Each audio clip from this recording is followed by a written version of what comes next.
Hello student. पिछले class में हमने देखा था कैटनरी से रिलेटेड कुछ कुछ एग्जाम्पल्स। ठीक है, तो आइए देखते हैं स्टूडेंट इस कैटनरी से रिलेटेड आगे के एग्जाम्पल को।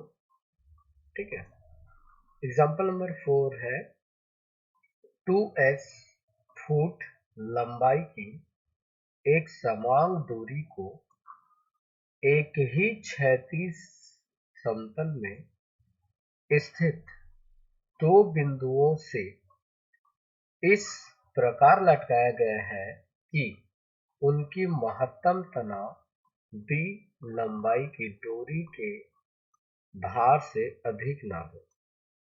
सो दर्शाइए कि महत्तम विस्तृति मतलब मैक्सिमम स्पान क्या होगी।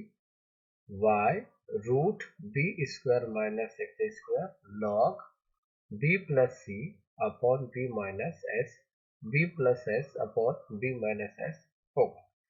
ये प्रूफ करना। ठीक है, चलिए समझते हैं, डायग्राम वाइज ध्यान देंगे।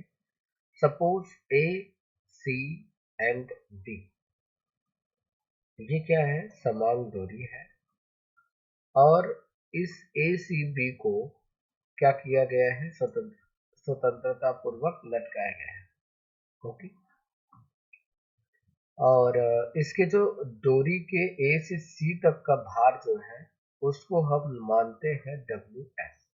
ओके, और क्षैतिज से इसका झुकाव जो होता है, जो भी टेंजेंट एंगल जो होता है वो ट्राइवन हम मान के चल रहे हैं।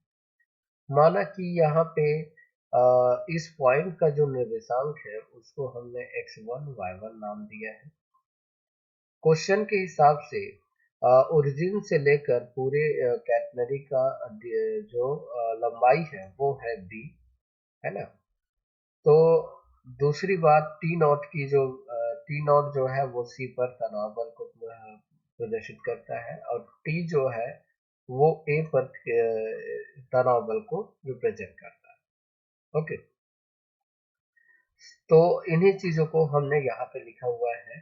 मान लेते हैं कि जो ए सी बी है वो कैटनरी है, दी गई कैटनरी है जिसका मिनिमम पॉइंट न्यूनतम बिंदु जो है उसका नाम है ये सी। यहाँ पे ये क्या है, सी है। ओके, और कैटनरी का जो प्राचल है, पैरामीटर है वो स्मॉल सी है। स्मॉल डी जो है वो क्या है, विस्तृति का मध्य बिंदु है या फिर इसको बोला जाएगा मिड पॉइंट ऑफ स्पान्स कहलाएगा। और जो आर्क है, आर्क ए सी बी का जो लेंथ है वो है 2s। यदि केवल आर का ए सी का लेंथ यदि मुझे चाहिए तो मैं क्या करूंगा, 2 से डिवाइड कर दूंगा तो मुझे मिल जाएगा s। ओके, सो माना कि a का जो निर्देशांक है वो है आपका x1 एंड y1। ओके, तब एक पर जो तनाव है उसको हम रिप्रेजेंट कर सकते हैं t equals to W and y1 से। इसको हमने इक्वेशन नंबर 1 दे दिया। अब चूंकि महत्तम विस्तृति कौन सी होती है, स्पान मैक्सिमम स्पान कौन सा होगा उसके बारे में यदि हमें जानना है तो जब जब सिरे पर तनाव अर्थात कटाव लटकाव बिंदुओं पर, है ना, तनाव महत्तम होगा। मतलब जो भी जो सिरे पर तनाव होगा वही सबसे महत्तम होगा। तो ऐसे केस में डब्लू चैन के प्रति इकाई लंबाई का भार है तो W बराबर क्या होगा, मैक्सिमम W इंटू बी होगी। यदि Y के स्थान पे यदि हम वैल्यू पुट करें तो जो मैक्सिमम होगी उसको हमने पुट कर दिया। देखिए यहाँ पे कैटनरी मैक्सिमम लंबाई इसकी क्या है, B है, तो हमने क्या किया, यहाँ पे B पुट कर दिया। तो T equal to W B आ गई, है ना। दोनों की वैल्यू यदि हमने चेक किया तो y1 की वैल्यू हमें b मिल जाएगी। दोनों बराबर ही है, इक्वेशन नंबर 1 और इक्वेशन नंबर 2 दोनों बराबर है, तो दोनों को हमने क्या किया, एक जगह रख दिया, है ना, इक्वल कर दिया। तो डब्ल्यू डब्ल्यू कैंसिल आउट हो गया, W1 की जो वैल्यू होगी वो b हो गई। ओके, सो नाउ यदि साइवन उस लटकाव बिंदु या लटकाए गए बिंदु पर स्पर्श रेखा का झुकाव एंगल है, कोण है, तो साई 1 के दो घटक होंगे। एक तो होगा टी साइन जो ऊपर की ओर रहेगा, और ऊपर की ओर जो रहता है वो सेटिस्फाई करेगा डब्ल्यू एस को, संतुष्ट करेगा, है ना। तो T sine psi equals to W S होता है फार्मूला के हिसाब से। सो यहाँ पे आ जाएगा T psi one equals to W into S. Okay, so T की वैल्यू हम रखेंगे तो डब्ल्यू इंटू बी रखेंगे, और sine psi one equals to W into S, W W cancel out है। So sine psi one equal to S by B, value हमें मिल जाएगी S by B. Okay, so value again हम put करते हैं कि टेन साई वन की value क्या होगी। तो since S is here, check करें तो इसको हम परपेंडिकुलर बोल सकते हैं, बी को हाइपोटेनियस बोल सकते हैं। तो यहाँ टेन साई की जो वैल्यू होगी वो हम बोलेंगे परपेंडिकुलर अपॉन बेस। बेस क्या है यहाँ पे, हम बोले तो B square minus S square को हम बेस बोलेंगे, ठीक है। तो यहाँ से बाई पाइथागोरस थ्योरम है ना, सो पाइथागोरस थ्योरम से हमने इसको निकाल लिया बेस। सो वैसे ही सेक साई वन का वैल्यू भी निकाल सकते हैं, तो ये आपका वैल्यू रहेगा, है ना। फिर हम चूंकि s इक्वल टू हम क्या जानते हैं, s इक्वल टू नैश समीकरण सी टेन साई वन जानते हैं, है ना। इसको इंट्रिंसिक इक्वेशंस कहा जाता है या नैश समीकरण कहा जाता है। सो इस समीकरण में हम टेन साई वन की वैल्यू पुट करें तो हमें मिल जाएगी सी की वैल्यू। सी की वैल्यू रहेगी root B square minus S square. और अभिष्ट विस्तृति या मैक्सिमम रिक्वायर्ड स्पान, क्या बोला जाए, रिक्वायर्ड स्पान। तो स्पान क्या होगी, मैक्सिमम रिक्वायर्ड स्पान की जो वैल्यू होगी वो होगी 2 इंटू एक्स वन।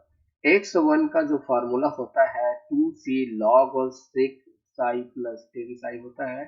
तो इस तरीके से हम इसमें फॉर्मूला यूज कर सकते हैं 2c log log sec psi one plus tan psi one. Okay, so आप चेक कर सकते हैं सी की वैल्यू यहाँ पुट करेंगे जो कि है root B square minus S square, यहाँ मैंने पुट कर दिया। और लॉग सिक्स आई वन की वैल्यू मैंने पुट किया B upon root B square minus S square. Tan psi की वैल्यू मैंने पुट किया S upon B square minus S square. इन दोनों वैल्यू को यहाँ पे पुट किया और एलसीएम चेक किया तो एलसीएम हमें मिलेगा root B square minus S square, और ऊपर में रहेगा B plus C. Okay, so यदि ओवरऑल रूट लिया जाए तो ओवरऑल रूट में लिखेंगे तो यहाँ पे एलसीएम में ये जो था रूट के बाहर था, इसलिए इसको होल स्क्वायर ले जाना पड़ेगा, रूट के अंदर ले जाएंगे तो। और नीचे में a minus B and A plus B, ये जो फार्मूला लगाओगे तो A square minus B square वाला फार्मूला के यूज करके ये सॉल्व हो जाएगा। तो ये दोनों कैंसिल आउट हो जाएगा, ये रूट की वजह से 1/2 पावर आएगा। 1/2 पावर सामने हम जानते हैं लॉग की प्रॉपर्टी होती है log log M to the power M हो तो ये जो पावर है वो सामने आ जाता है, तो दैट इज एन लॉग और m हो जाएगा। तो इस फॉर्मूले के हिसाब से ये जो 1/2 है वो सामने आ जाएगा, 2 2 कैंसिल आउट हो जाएगा, आपका आंसर आएगा लास्ट में ये, ठीक है। तो root B square minus S square log B plus S upon B minus S. तो ये क्या है, मैक्सिमम विस्तृति को या मैक्सिमम स्पान को रिप्रेजेंट करता है स्टूडेंट, ठीक है। चलिए, तो ये क्वेश्चन समझ में आता है। एक और अच्छा क्वेश्चन है जो इम्पोर्टेंट है कैटेगरी में। सो एग्जांपल नंबर 6 एग्जांपल कहता है लंबाई 2l और 2lw की एक भारी डोरी के सिरे दो छोटे छल्ले से बंधे हुए हैं, है ना। और जो एक दूसरे एक स्थिर क्षैतिज तार पर सरक सकते हैं, है ना। सो इन छल्लों में से प्रत्येक पर LW के बराबर एक क्षैतिज बल क्रियाशील है। दर्शाइए कि छल्लों के बीच की दूरी 2L log 1 प्लस रूट 2 होगी। ये हमें प्रूव करना, ठीक है। तो चलिए समझते हैं। देखिए LW भार एक और दूसरी ओर भी LW भार कार्य कर रहे हैं, है ना। और AC जो है ACB जो है वो यहाँ पे सिरे को रिप्रेजेंट करेगा, यहाँ तार को रिप्रेजेंट करेगा, या डोरी को रिप्रेजेंट कर सकता है, या भारी डोरी बोले तो, है। और दूसरी बात यहाँ पे ये जो है यहाँ पे सरक सकता है सिरों पर, है ना। तो जैसे ही सरकेगा इसका मतलब होगा रिएक्शन फोर्स भी काम करेगा, क्योंकि नीचे आएगा तो तनाव बल लगेगा और ऊपर जो होगा वो रिएक्शन फोर्स होगा, ठीक है। जैसे जैसे सरकते चलेगा उसके हिसाब, ठीक है। तो इसी को हम आगे ध्यान देते हैं, पढ़ते हैं, समझते हैं क्या है ना। माना कि एक भारी डोरी या वेटेज डोरी जो है ना, वो आपका क्या है, AC है ना, AC और B है। Okay, so A and B दोनों ही छल्ले, दो छल्ले बंधे हुए हैं, है ना। मतलब जो A से B जो है, सिरे A और B से दो छल्ले बंधे हुए हैं, ठीक है। यहाँ पॉइंट है। माना कि R प्रत्येक छल्ले A और B पर अभिलंब प्रतिक्रिया बल है, मतलब रिएक्शन फोर्स है, परपेंडिकुलर नॉर्मल रिएक्शन फोर्स है यहाँ पे लगा हुआ है। ओके, सो माना कि small c be the minimum point या फिर न्यूनतम बिंदु है। और C से लेके A का जो डिस्टेंस है उसका नाम है N। संपूर्ण निकाय पर क्रियाशील बलों का वियोजन ऊर्ध्वाधर ऊपर की ओर करने पर हमें क्या मिलेगा, R plus R equal to कुल भार मिलेगा, है ना। देखिए यदि संपूर्ण क्रिया को ऊपर की ओर यदि हम विभाजित करते हैं तो हमें क्या मिलेगा, R प्लस R जो होगा वो कुल भार के बराबर आएगा, क्योंकि जितनी भी भार होगी, जितनी तनाव होगी वो नीचे की ओर ही आएगी, या भार जो होगी वो नीचे की ओर आएगी। लेकिन जैसे भार नीचे आ रहा है तो उसके विपरीत प्रतिक्रिया बल होगी, तो दोनों प्रतिक्रिया बल ऊपर की ओर होगी और दोनों जो भार होगी वो नीचे की ओर कार्य करेगी। तो इस तरीके से 2R इक्वल टू 2LW होगी। सो R की वैल्यू जो होगी L इंटू डब्ल्यू होगी, तो L इंटू डब्ल्यू हो जाएगी। So R equal to L into W रहेगा, है ना। सो माना कि A पर स्पर्श रेखा द्वारा बनाया गया जो कोण है वो साई 1 है ना। सो टेन साई 1 की जो वैल्यू होगी वो आपको मिलेगी क्या, R upon L W. R upon L W. R क्यों, क्योंकि R जो होगी यहाँ पर पेंडिकुलर का काम करेगा और एल डब्ल्यू जो होगी यहाँ पर आधार का काम करेगा, बेसिस का काम करेगा। ओके, तो यहाँ पे R एल डब्ल्यू आएगी। सो यहाँ पे एल डब्ल्यू की वैल्यू वापस R के स्थान पे पुट करेंगे, तो L W and L W both are cancel out and 10 psi 1 equals to 1. So 10 psi 1 equals to 10 pi by 4, that is psi 1 equals to pi by 4. Okay, so next we have S equals to C 10 psi. So L equals to C 10 psi 1. So here L equals to C 10 pi by 4. So 10 pi by 4 is what, 1, है ना। तो C equals to N। Okay, so यहाँ पे आप check करें तो हमें मिलेगा X जो कि यह पॉइंट है, और AB जो है वो मैक्सिमम स्पान है।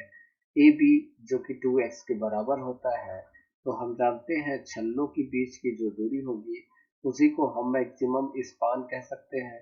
तो उसी 2x का डेफिनेशन मैं यूज कर रहा हूँ कि x इक्वल टू होता है c log 10 psi plus 6 psi। तो यहाँ psi की जगह में psi 1 लिखा है, तो psi 1 का हम यूज कर लेंगे। ठीक है, psi की वैल्यू हमने फाइंड किया है, π/4 है, यहाँ हमने π/4 पुट कर लिया। c की वैल्यू हमने फाइंड किया है, ये वैल्यू l आया है, यहाँ पे हमने पुट किया। ओके, सो या आपके आंसर्स क्या हो गए कि 2l log 10 π/4 प्लस 6 π/4 प्राप्त हो गए। ठीक है, so we know that 10 π/4 equals to 1 and 6 π/4 equals to √5 sorry √2। So आपके आंसर्स हमें मिल गए कि 2l log 1 प्लस √2। ठीक है स्टूडेंट, तो इस तरीके से हम लोग जो कैटलरी के क्वेश्चंस रहेंगे उसको केयरफुली सॉल्व करेंगे स्टूडेंट। ठीक, सो यदि कोई डाउट हो स्टूडेंट तो प्लीज कमेंट करके पूछ सकते। ठीक है, चलिए आज की क्लास यहीं पर ओवर करते हैं। कोई डाउट हो कमेंट करके